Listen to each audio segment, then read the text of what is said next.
that we have become addicted to its convenience.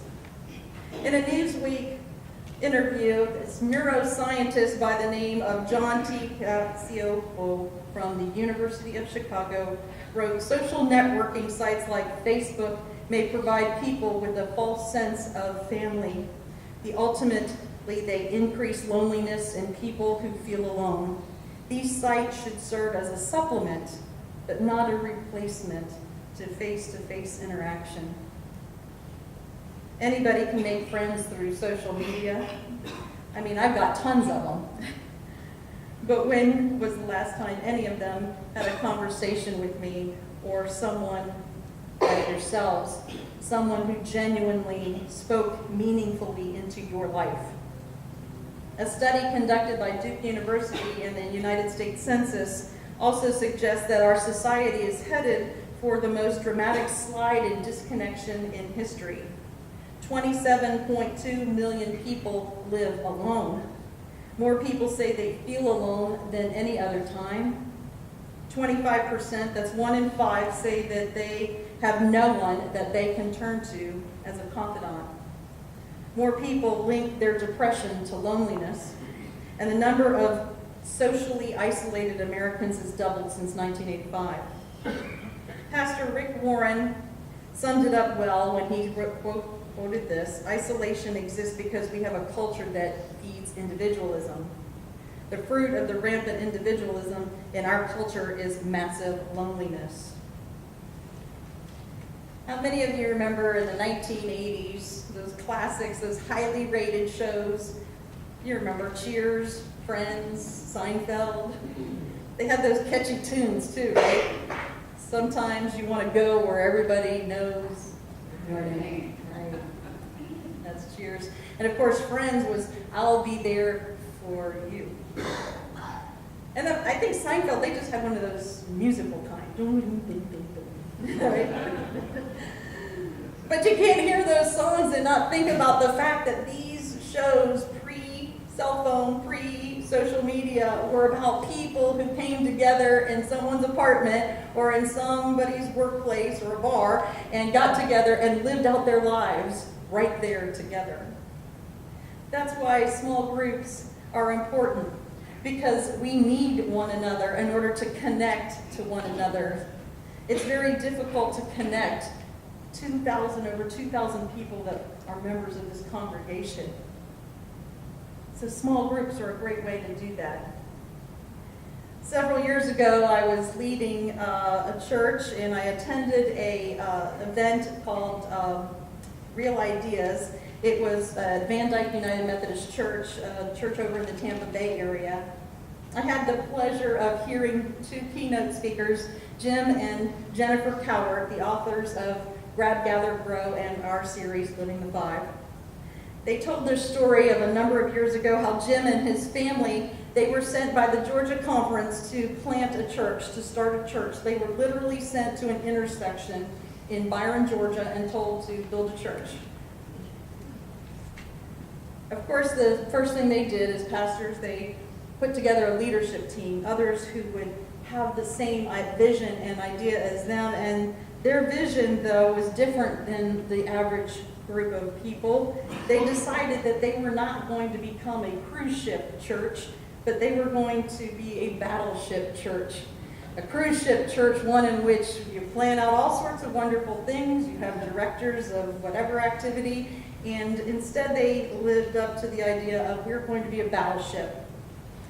Now, I know that many of you have served in the United States military in one of our armed forces, and of course, you will understand what I'm about to say. I never have, but I've lived in Washington, D.C. and been around enough to see that they don't build a building and hope that a whole bunch of people are going to show up one day and participate in their activities. They build a military base, but they also build a leadership team that has a vision, and they go out and they train those people who are willing to risk their lives for their mission and in order to serve. They recruit and they retain these individuals by equipping them and training them for the task at hand, and they effectively are able to get every single person to buy into the fact that their mission is of grave importance, that their country is important, that their God is important, that the people who live in their country are important, and they will protect them. That's the mission. Now, of course, the cowards, they live in a community near Byron, Georgia, where there's an actual military base, an army base, and of course they came up with this metaphor because those are the people that are surrounding their community. They would understand that battleship concept. But hopefully you get the idea. You get the point that they didn't need to just set out and build something that people would come to. They found people like themselves who wanted to build something important. A place where everyone could go and share and listen and teach and learn, laugh and cry, where everybody knows their name, which is why we have name tags to help us do that. The kind of community designed where every single one of them belonged and all of them felt loved, which is why we have caring ministries here at our church. The kind of place where each of them could experience the joy of knowing their Creator and fulfilling their purpose for which He created them, which is why we do offer things for the people in our community. And together they prayed that the Holy Spirit would create a church where all of them could find Jesus Christ together, and that's why we created a worship service. It was together that they, through trial and error, mind you, set out to build a church on the premise of this living the five. And every person that becomes a member of their Harvest Church makes a commitment to live the five. When I was at the event, I happened to walk by the hospitality desk, and this woman said to me, "Would you like a free DVD and book?" I was like, "Sure." So I picked it up. It was the last one. And I took it back to my church, and of course I watched it and went through the book and realized that this is exactly what the people in my congregation needed to hear. And so I started it. I popped it in the DVD player one Sunday morning at Sunday school class, and over the next 5 weeks, I watched as people transformed. This congregation was one divided. This congregation had issues of prejudice over race. They even had a hard time with me being their pastor because I was a woman. This is a congregation that changed over the course of 5 weeks because they began to realize how important every person was. By them sharing and hearing the stories of Jim and Jennifer Coward, they ended up changing. Tears would come down their faces. They began telling their stories.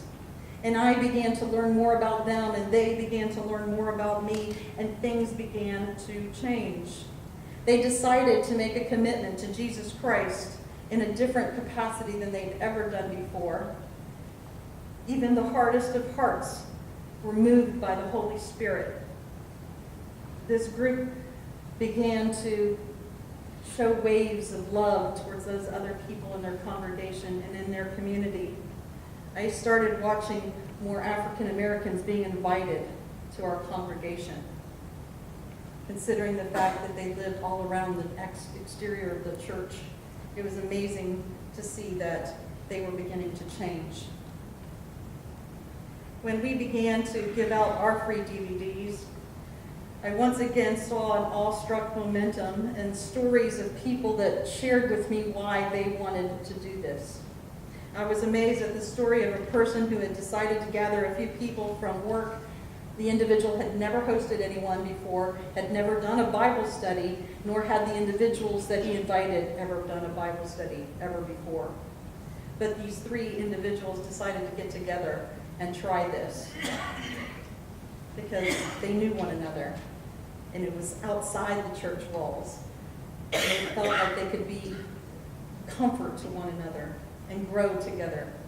There's another person who decided that there was some strife in their neighborhood, so they'd invite their neighbors together at their home to help reunite their neighborhood. Another wanted to know just more about Jesus, so they picked it up and they went through it. The ripples will just continue to keep coming over the next few months, and I hope that we will see a major transformation that will take place in our church. You see, the Cowards Church decided to make an investment of handing out just a free DVD and a video book, and they witnessed this amazing act of community outreach that has reached to not only one congregation, but now to another. You see, they made an investment in not church programs, but in people.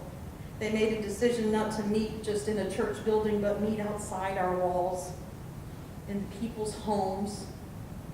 They made a decision as clergy and staff and laity to invest their resources by making it their mission to teach the Great Commandment and be the individuals that would go out and make disciples of Jesus Christ.